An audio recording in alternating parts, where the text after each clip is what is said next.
a nossa vida de comunhão com Deus, Deus em nenhum momento nos prometeu que colocaria a gente numa redoma. Nossa vida vai ser sempre um episódio onde a gente vai ter altos e a gente vai ter baixos. Em nenhum momento Ele promete sombra e água fresca. Muito pelo contrário, Ele diz: quem não tomar a sua cruz e vier após mim, não será digno de mim. A caminhada com Jesus é uma caminhada de cruz. Nós sabemos disso.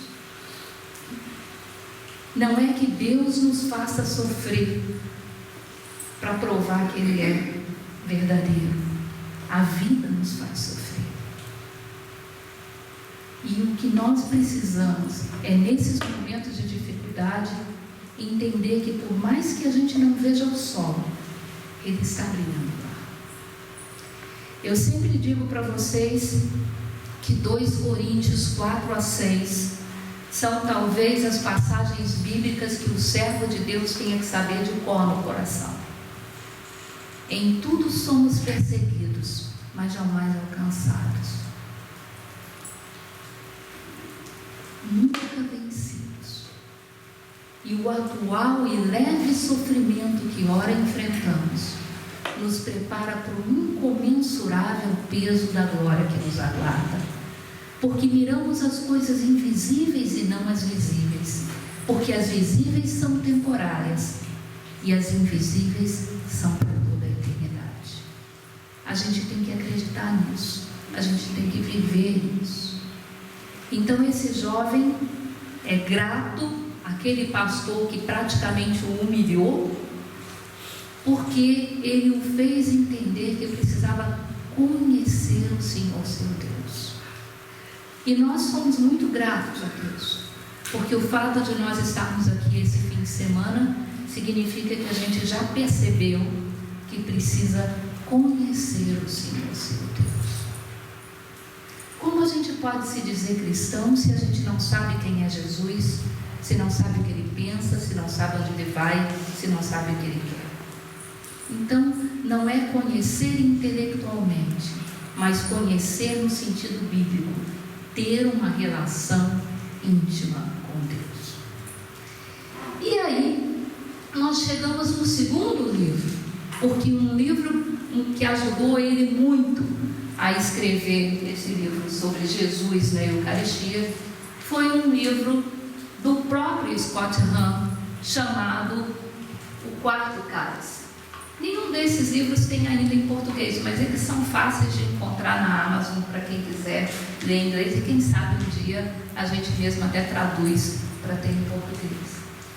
E nós muitas vezes pensamos que o Scott Hahn, que é famoso pelo livro O Banquete do Cordeiro, que o Banquete do Cordeiro, ou Todos os Caminhos Levam a Roma, são os livros que contam a conversão dele, mas não é. O livro que conta a conversão dele é exatamente esse, O Quarto Cálice. Por quê? Porque a vida dele era, na verdade, uma vida muito arrumadinha, né? Mas a gente vai ver. Hã? É a letra que deu, mas eu vou falar o que está escrito. O que na verdade nós vamos ver é que o nosso retiro aqui é baseado nos livros desses 2 homens. Um católico que pelo conhecimento da fé chegou à verdade que nós vamos estar apresentando aqui. E um outro, um não católico, que pelo conhecimento da fé chegou à mesma verdade a ponto de se tornar católico por causa dela. E isso para nós é inspirador, porque faz a gente se perguntar: o que Deus pode mudar na minha vida se eu passo a conhecer melhor a minha fé? Em João 8,32 nós vemos Jesus dizer: conhecereis a verdade e a verdade vos libertará, né? Ok, então, como foi a história do Scott Hahn para escrever esse livro? Nos anos 80, ele era um jovem seminarista, recém-casado, e ele era da igreja presbiteriana. Ele tinha já mapeado tudo na vida dele, aonde que ele queria fazer um seminário, próximo da cidade onde ele na verdade queria ser pastor, qual o pastor que ele iria escolher, qual igreja ele iria escolher para frequentar em função da formação que ele queria receber para ser pastor, tudo mapeado direitinho. E dito e feito, ele foi para esse seminário, se inscreveu na paróquia desse pastor e começou a frequentar. E num domingo de Ramos, esse pastor resolveu fazer o evangelho que os católicos fazem no domingo de Ramos, que é a leitura da paixão de nosso Senhor Jesus Cristo. E quando chega no evangelho de São João, no capítulo 19, no versículo 30, onde Jesus diz: tudo está consumado, e entrega o seu espírito, esse pastor se volta para eles e diz assim: mas o que está consumado? E cara, e aí ele pensou que o pastor estava fazendo algo que Eduardo disse que eu tenho mania de fazer, que é largar uma pergunta só para poder depois explodir de glória.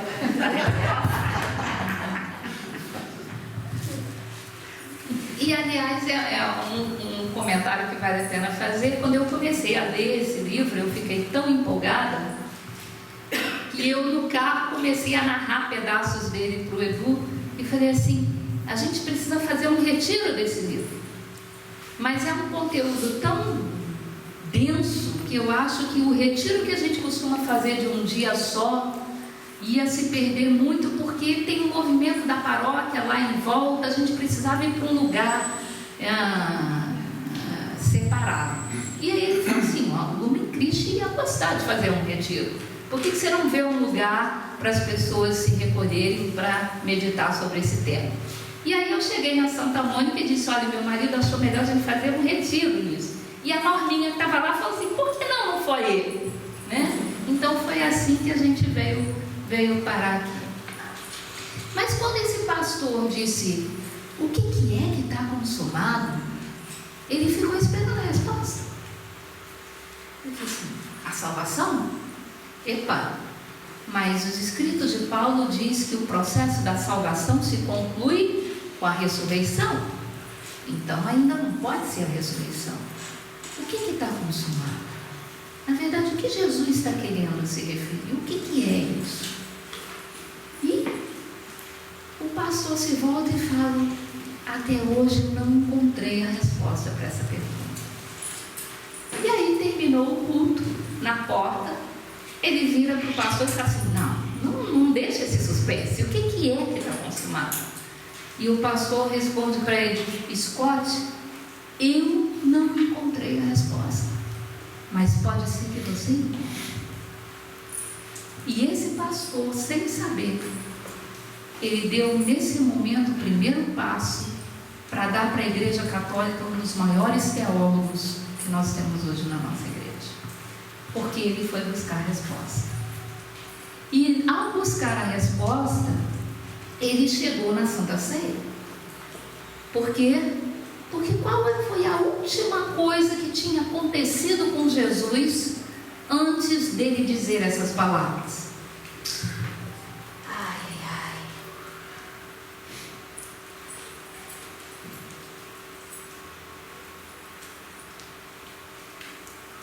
Está aqui a passagem. Jesus, sabendo que tudo estava consumado, para cumprir plenamente a Escritura, disse: tenho sede. Havia ali um vaso cheio de vinagre. Os soldados encheram de vinagre uma esponja e, fixando-a numa vara de esopo, chegaram-lhe à boca. Havendo Jesus tomado o vinagre, por que está sublinhado? Porque os outros evangelistas também falam que Jesus pediu algo para beber, mas nenhum deles fala que Jesus bebeu. Só João, porque João estava diante de Jesus na cruz e ele viu. Então, havendo bebido, Jesus disse: tudo está consumado, e entregou o seu espírito. E por que isso chocou o Scott Hahn quando ele leu? Meu bem, você fez aí, travou.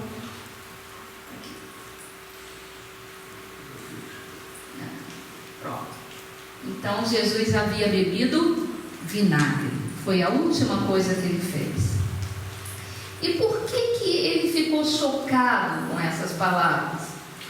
Porque lá na Santa Ceia, quando Jesus instituiu a Eucaristia, Jesus tinha dito uma frase que ninguém tinha perguntado para ele. Ele disse: doravante não mais beberei vinho, até beber convosco no reino do meu Pai. E o que é vinagre? Vinagre é o vinho azedo, estragado, não é isso? E Jesus, na verdade, ele foi coerente com essas palavras. Ele anunciou de graça, ninguém perguntou, então ele queria chamar atenção para alguma coisa. Ele disse: doravante eu não mais beberei vinho. E vocês sabem, a gente vai ver ao longo do dia, que Jesus instituiu a Eucaristia na cerimônia da ceia judaica, onde se consome 4 cálices de vinho. E Jesus instituiu a Eucaristia exatamente no 3º cálice. Nesse momento aqui. Existia ainda um 4º cálice para ser bebido. E como Jesus disse: não vou beber mais vinho, ele não bebeu o 4º cálice. E nós vamos entender por quê. E vamos então confrontar com essa passagem de João 19:30, onde Jesus efetivamente bebe vinho estragado, mas bebe vinho. E porque só depois de beber esse vinho ele considerou tudo consumado. É para ficar suspense mesmo. Eu quero ver as fumacinhas saindo aí, porque vale a pena. E Jesus fez esse anúncio que não beberia mais vinho no capítulo 26 do Evangelho de Mateus. E aí vem no capítulo 27 toda a narração da paixão do Senhor. Quando Jesus é crucificado, eles oferecem vinho com ervas amargas para Jesus e ele se recusa a beber. Então ele foi coerente com o que ele tinha dito no versículo 26 do capítulo anterior. Mas, mais adiante, em João 19, quando ele, já depois de crucificado, depois de ter entregue a sua mãe, a gente vai ver isso com muito carinho daqui a pouquinho, de passar algumas horas na cruz, ele mesmo toma a iniciativa de dizer: eu tenho sede. Certamente Jesus já tinha tido sede antes. Por que ele não bebeu quando ofereceram antes para ele? Mas ele vem a tomar a iniciativa de beber exatamente nesse momento antes de morrer. É o que a gente quer explicar para vocês. E a resposta está nas alianças. Nós conhecemos a história da nossa salvação. Nós vimos hoje, por coincidência, na leitura de hoje, coincidência, providência, teocidência, providência, a leitura do castigo que foi dado depois do pecado. A serpente, ela foi condenada a se rastejar sobre o seu próprio ventre e comer o pó da terra. A gente não entende muito por que Deus mandou a serpente rastejar sobre o seu ventre, porque a gente sempre tem a consciência da serpente como um animal que se arrasta sobre a terra. Mas para os antigos, a serpente no passado ela teve pés, né? Então quando Deus diz: doravante te arrastarás sobre o teu ventre, para os babilônicos a serpente tinha 2 patas traseiras como a de leão e 2 patas dianteiras como a da águia. Então era um animal que tinha a opção pelo mal, que simboliza a cabeça, a força do leão e a esperteza da águia. Nos afrescos babilônicos a gente encontra essa imagem várias vezes, e o Monsenhor Enrico Galbiati bota uma figura muito clara no livro dele da História da Salvação, exatamente com essa figura da serpente. Então, quando Deus diz: doravante tu te arrastarás sobre o teu ventre, Ele está dizendo: doravante não mais serás mais forte ou mais esperto do que o homem para o levar a pecar. E é por isso que na primeira carta de Coríntios, no capítulo 10, versículo 13, São Paulo acaba com a nossa desculpinha furada quando a gente pisa na bola, porque ele diz que Deus não permite que sejamos tentados além da nossa capacidade de resistir à tentação. Então, se a gente comete um erro, nossa primeira providência tem que ser a de reconhecer a nossa pequenez e pedir perdão para Deus, porque é isso que faz a diferença. Não adianta dizer para Deus: o diabo me tentou, porque ele, ao dizer que a serpente se arrastaria sobre o seu ventre, ele na verdade está dizendo que nós podemos contar com a proteção divina para nos ajudar a resistir à tentação. E aí, Deus, depois de castigar a serpente, ainda diz para ela: porém inimizade entre ti e a mulher, entre a tua descendência dela. Tu lhe ferirás o calcanhar e ela há de te esmagar a cabeça. Quando a gente lê essa passagem, muita gente diz que a leitura bíblica de Gênesis está se referindo a Nossa Senhora, por causa da passagem de Apocalipse. Mas vejam, gente, Maria, linda e perfeita e santa como ela era descendente não de mulher, mas de um casal. Ela tinha pai e ela tinha mãe, Santa Ana e São Joaquim. O único ser já nascido nesse mundo que foi descendente só de mulher se chamou Jesus Cristo. Então, em Gênesis 3,15, Deus já nos está prometendo a salvação que vem de Jesus, que veio graças a Deus por Maria, mas Ele já nos promete Jesus. E por que é tão importante a gente reconhecer quando a gente peca? Porque quando Adão e Eva pecaram, em que momento eles pediram perdão para Deus? Ninguém. Quando Deus pergunta para Adão se ele desobedeceu, ele diz o quê? Assim. Veja o que ele diz: a mulher que tu me deste por esposa me deu e eu comi. Então, em primeiro lugar, para Adão, a culpa era de quem? Em primeiro lugar, de Deus. A mulher que tu me deste por esposa, se você não tivesse me dado essa mulher, não teria comido. Em segundo lugar, a culpa era da mulher. Quando Deus pergunta a mesma coisa para Eva, ela responde o quê? A serpente me enganou e eu comi. Nenhum deles assumiu o pecado. Todos eles assumiram a postura de coitadinhos e enganados.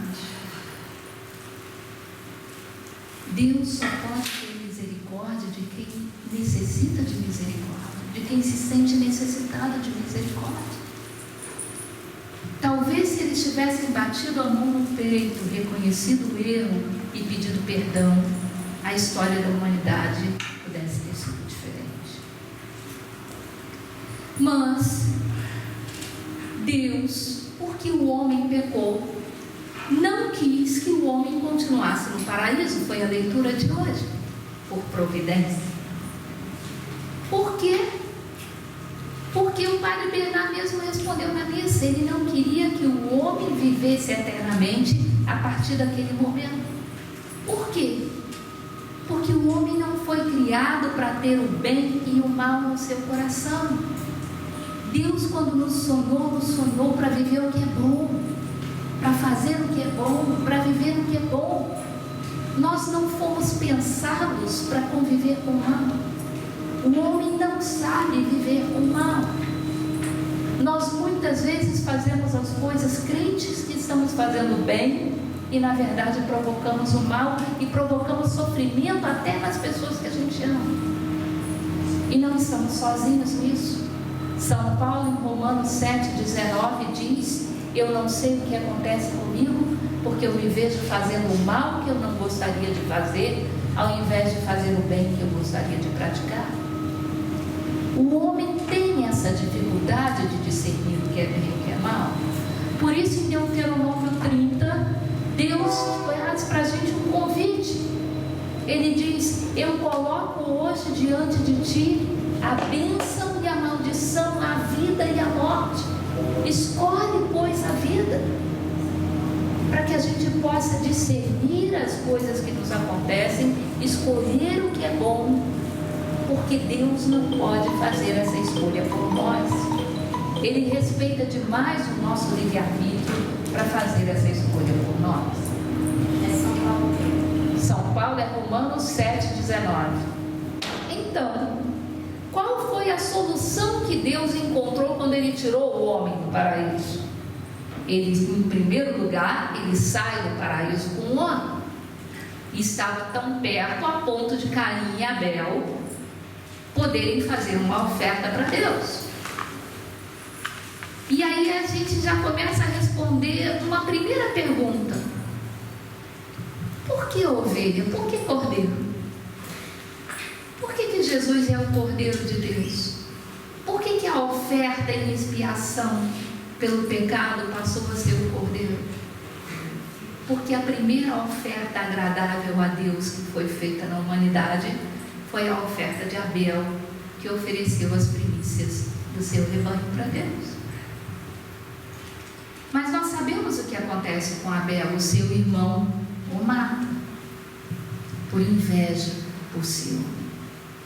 E aí Deus desiste do homem? Não. Mas se o homem cometeu pecado contra Deus quando comeu do fruto do conhecimento do bem e do mal, o homem confirmou sua opção pelo mal quando Abel foi morto por Caim. Presta atenção no discurso, no diálogo que existe entre Deus e Caim depois de Caim matar Abel. Em primeiro lugar, antes de Caim matar Abel, Deus diz para ele: olha, toma cuidado com os pensamentos do seu coração, porque o mal se aproxima de ti, mas você pode resistir a ele. Caim, ao invés de escutar a Deus, convida o seu irmão para ir para o campo e o mata. E quando Deus vai buscar Abel e pergunta para Caim: onde está o teu irmão? Ele bate no peito e diz: fiz uma besteira? Não. Ele responde: por um acaso sou eu o guardião do meu irmão para dizer onde ele está? E Deus se volta para ele e diz: Caim, o sangue do teu irmão clama por mim na terra onde você o derramou. E aí Caim se volta para Deus e diz: Senhor, é muito grande o castigo que se me impõe, porque doravante não só me afastas da terra onde tudo que se planta dá, mas não mais me será permitido contemplar a tua face, e o primeiro que me encontrar me há de matar. Deus podia ter dito para ele: não se vira. Mas Deus fala o quê? Não, eu colocarei o meu sinal em ti, e aquele que te machucar, eu o vingarei 7 vezes. Então Deus continua a cuidar do homem, mesmo depois do homem cometer pecado em cima de pecado. Mas nós vemos que a humanidade acaba mergulhando cada vez mais no mal. E Deus toma uma primeira iniciativa de purificação da humanidade, com o dilúvio. Deus, com o dilúvio, queria exterminar a humanidade? Claro que não, porque Ele vai lá e pesca Noé para ser o seu instrumento de salvação. Noé era perfeito, era santo, era caridoso, era cheio de misericórdia? Não. Na linguagem do meu pai, Noé era uma boa bisca. Mas era o menos ruim que Deus conseguiu encontrar naquela época. Nós sabemos que Noé não era santo, porque a primeira coisa que ele fez depois do dilúvio foi plantar uma vinha, fazer vinho, ficar bêbado e ainda amaldiçoar o filho, que foi contar para os outros que o pai estava fazendo besteira. Mas como nós sabemos que Deus não queria, na verdade, exterminar a criação? Ele mandou Noé entrar numa arca com toda a sua família e os animais. Lembram-se quantos pares de animais? Hã? Quantos? 13, 7. Não? Não? 7 pares de cada animal puro e 1 par de cada animal impuro. Que Deus queria, na verdade, era fazer com que o bem prevalecesse em relação ao mal. Mas quando acaba o dilúvio, Deus faz a primeira aliança com Noé. E o que ele fala para Noé? Ele diz: doravante, não mais farei exterminar a humanidade por causa do pecado do homem. Não cessarão mais a colheita e a semeadura, o dia e a noite.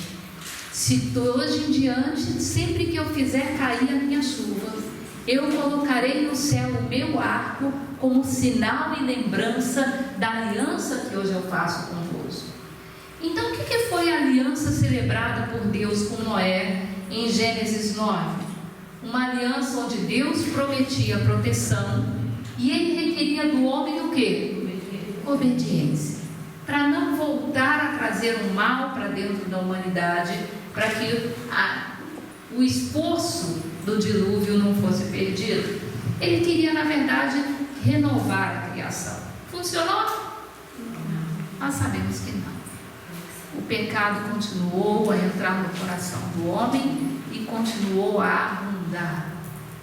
E Deus, então, ele faz um plano de salvação para o homem, que é executado ao longo de todo o Antigo Testamento. Em primeiro lugar, ele tenta usar instrumentos chamados de patriarcas. É como se Deus olhasse para o seu povo e pensasse assim: esse meu povo parece crianças, filhos sem pai, que não sabem discernir o que é certo e o que é errado. Vou então colocar homens que tomem o meu povo pela mão e como um pai aconselhe o que é certo, para que o meu povo possa fazer o que é certo e então encontrar de novo o direito a se alimentar do fruto da árvore da vida. E a primeira aliança que Deus faz com Abraão está lá em Gênesis 17. Nós vemos uma coisa muito particular de Deus começar a acontecer a partir de Abraão, porque o nome de Abraão não era Abrão, era Abrão, e o nome da esposa dele não era Sara, era Sarai. No sentido bíblico, mudar de nome, que é o que Deus faz nesse momento com Abraão, tem uma importância muito grande. Quer dizer, de hoje em diante eu tenho o direito de te dizer quem você é. Então significa um senhorio que é dado por Deus àqueles que se comprometem a ser o seu servo em todas as situações. Então, com Abraão, Deus queria constituir uma dinastia, um povo que passasse de geração em geração, de pai para filho, os valores, a fé, o conhecimento de Deus. Mas nós sabemos que os filhos nem sempre obedecem aos pais. Muito pelo contrário. O que a gente mais tem é a história de filhos desobedientes por aí. E nós sabemos que nem sempre os pais são diligentes com seus filhos. Nós também sabemos de muitas histórias de pais que não são bons pais. E nós tivemos bons patriarcas. Abraão, Isaac, o filho dele, Jacó, que Deus também vai mudar o nome e transformar em Israel. Bons patriarcas. Mas o que acontecia nas alianças de Deus com os patriarcas? Se o patriarca era um dirigente, era alguém que procurava escutar a Deus para orientar o seu povo. Se os filhos eram obedientes, o povo passava por um período de caminhada de santidade. Mas se os filhos eram rebeldes, o povo acabava entrando no pecado. Se os patriarcas eram flexíveis e os filhos eram obedientes, eles tinham boa vontade de acertar, mas eram desorientados e não sabiam que caminho seguir. E se os filhos eram rebeldes, aí que o povo mergulhava mesmo no pecado. Então a aliança de Deus com os patriarcas foi boa, mas não funcionou como Deus queria que funcionasse. E aí o efeito disso é que o povo acaba indo para o Egito e acaba lá passando 430 anos de escravidão no Egito. Qual a próxima aliança que Deus vai fazer? Não mais com um patriarca, mas com um juiz, que foi Moisés. Qual a diferença? Um pai, quando aconselha o filho pode ou não pode obedecer o seu pai. Mas quando um juiz determina uma lei, se aquela lei é desobedecida, não é uma coisa familiar dentro de quatro portas, é a sociedade inteira que é afetada.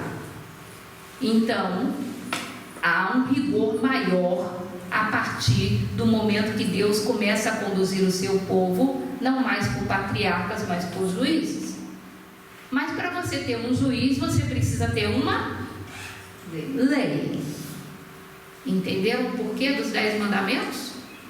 Antes de Moisés, não precisava 10 mandamentos.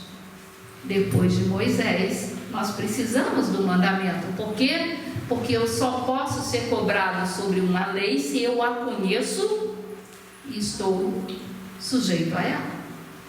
Então Deus começa a fazer as alianças com os juízes. Deus queria fazer o que aí? Constituir um povo. O que Deus promete? Mais uma vez proteção. O que Ele espera do homem? Mais uma vez obediência. A aliança com Moisés nós vamos voltar muitas vezes ao longo do fim de semana, porque ela é a base para o nosso retiro. Mas o que Deus fala para Moisés quando celebra essa aliança? Ele diz assim: se obedecerdes a minha voz, se guardardes a minha aliança, sereis o meu povo particular entre todos os povos. Toda a terra é minha, mas vós me sereis um reino de sacerdotes, uma nação consagrada. Tais são as palavras que dirás ao israelita. Isso é Deus propondo uma aliança. O que Moisés faz? Vai ao povo e pergunta para o povo: vocês topam fazer essa aliança com Deus? Porque o povo precisa aderir à lei. E o povo diz: topamos. Só então Moisés sobe o monte Sinai para receber as tábuas da aliança. Percebe isso? A caminhada com Deus nunca é imposta, ela tem que ser abraçada. Por causa do teu livre-arbítrio, Deus nunca vai se impor a você, Ele sempre vai se convidar a você. Apocalipse 3:20: eis que eu estou à porta e bato. Se você abrir a porta, eu entrarei e cearei contigo. Infelizmente, gente, fé não é uma coisa que você possa, na verdade, passar de pai para filho, passar geneticamente. O fato de você ter fé não significa que os seus filhos terão. Nós temos um bom exemplo disso lá em casa. Mas nós temos muita esperança de que o que o nosso filho ateu está passando nesse momento vai ser o caminho dele de um dia se encontrar com Deus, né? Alguns vão pelo amor e outros vão pela dor, né? Para vocês que não sabem, nosso filho João Pedro, nosso filho ateu, ele semana passada foi diagnosticado com linfoma e vai começar a fazer quimio essa semana. Então as orações são bem-vindas, mas muito mais para a conversão do coração dele, porque o corpo está bem encaminhado, mas o coração a gente precisa colocar nas mãos do Senhor. O que me consola no ateísmo do meu filho é que ele não é um ateu porque nega a Deus para poder fazer besteira. Ele é um ateu porque está buscando a verdade do mundo. Quer entender primeiro o buraco negro, quer entender primeiro as partículas, né, o universo, a ciência, para chegar a Deus. Ele está procurando a resposta. Quem procura encontra. Então eu tenho muita fé nesse sentido. Mas mostrando que, na verdade, cada pessoa tem que ter a sua experiência de Deus, tem que abrir a sua porta, aceitar o Senhor e dizer sim para Ele, exatamente como o povo aceitou aqui a proposta de Moisés. E Deus instituiu em Moisés um memorial dessa aliança que era celebrada, que foi uma ceia pascal. E na próxima palestra nós vamos ver, é algo que Deus disse para Moisés, precisaria ser repetido ano após ano como uma instituição perpétua. Então a ceia onde se consome o cordeiro, tal como aconteceu na primeira Páscoa dos judeus no Egito, Deus disse a Moisés que deveria ser repetida todos os anos, como um sinal perpétuo. E Deus deu todas as instruções, inclusive, de como escolher o cordeiro, de como preparar o cordeiro, de qual pergunta que uma criança deveria fazer para que pudesse dar origem a contar toda a história, para manter a memória da grande libertação que Deus tinha feito no Egito com o povo de Israel. Mas vamos falar disso várias vezes. Mas o caso é que Deus fez aliança com os juízes também. E o que diz o livro dos Juízes no capítulo 2 é que enquanto os juízes viviam, o povo seguia a Deus. Mas uma vez que o juiz falecia, o povo se misturava com as religiões pagãs que existiam em volta e acabavam se contaminando, até que Deus elegesse um novo juiz que pudesse conduzir o povo outra vez. Então, também não deu. Quando Samuel, o último juiz, estava velho, Samuel tinha 2 filhos que eram 2 pessoas extremamente sem rumo, faziam besteira em cima de besteira. E o povo que caminhava na linha naquela época, porque Moisés era um bom juiz, virou para ele e perguntou assim: Moisés, ô Samuel, quando você morrer, o que vai ser da gente? Quem vai nos conduzir? Seus filhos? Não, quem que vai ser da gente? E Samuel disse assim: Deus vai prover. Ele disse: não, mas olha só, todos os outros povos da região têm reis e nós não temos. Antes de você morrer, unge um rei para nós, para que a gente possa ter quem venha nos conduzir depois de você morrer. E Samuel ficou muito deprimido com isso, mas ele vai a Deus, está lá no primeiro livro de Samuel, no capítulo 8, e Deus diz para ele: não, Samuel, não se preocupe, porque não é a você que esse povo rejeita, mas a mim. Se esse povo aceitar ter um rei, e eu ungir e der sabedoria ao meu rei, e ele orientar o que é bom para o meu povo, e o povo obedecer, o meu objetivo vai ser cumprido, e é isso que importa. Então Samuel foi lá e ungiu, a primeiro lugar, Saul, e depois nós temos Davi, e foram assim que nós passamos a ser conduzidos como reis. Mas deu certo? Não, né? Mal Davi morre, Salomão assume, cheio de sabedoria, cheio de boa vontade, mas acaba se envolvendo na situação de ser rei e acaba perdendo também o seu rumo. E o filho de Salomão não foi diferente. Foi inclusive quem provocou a separação do povo de Deus, criando o reino de Judá, completamente dissociado das outras 10 tribos de Israel. Mas enfim, gente, o que eu quero dizer é que durante toda essa caminhada, Deus, além desses instrumentos, patriarcas, juízes, reis, Ele também enviava homens ungidos para sacudir a poeira e colocar as coisas nos eixos quando alguma coisa dava errado, os profetas. E em Coríntios, São Paulo diz que a função da profecia é exortar, ensinar e consolar o povo. Só que a nossa profecia é imperfeita e o povo não necessariamente atendia como devia os profetas. O que Deus acabou realizando então é que quando olhávamos para as alianças que Deus fez com a humanidade, Deus sempre cumpria a sua parte na aliança e o homem não cumpria a sua parte na aliança. Então Deus queria dar recompensa para o homem, que é outra vez ter o direito de se alimentar de vida, mas o homem não fazia o que era necessário para que essa recompensa viesse a ser dada. Então, o que Deus viu é que, na verdade, a aliança não podia mais ser feita entre Deus e o homem. A aliança, para funcionar, ela precisaria ser feita entre Deus e Deus. Mas, como é que Deus podia dar recompensa para o homem se o homem não tivesse participação na aliança?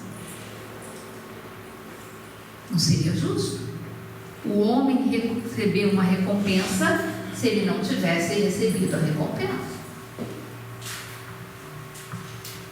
E o exemplo disso, que a gente vai entender bem o que Deus está querendo fazer aqui, é se a gente lembrar.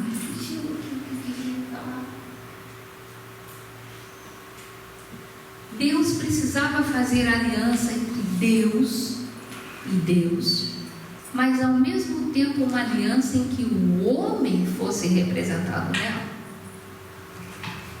Vou ajudar vocês a lembrar.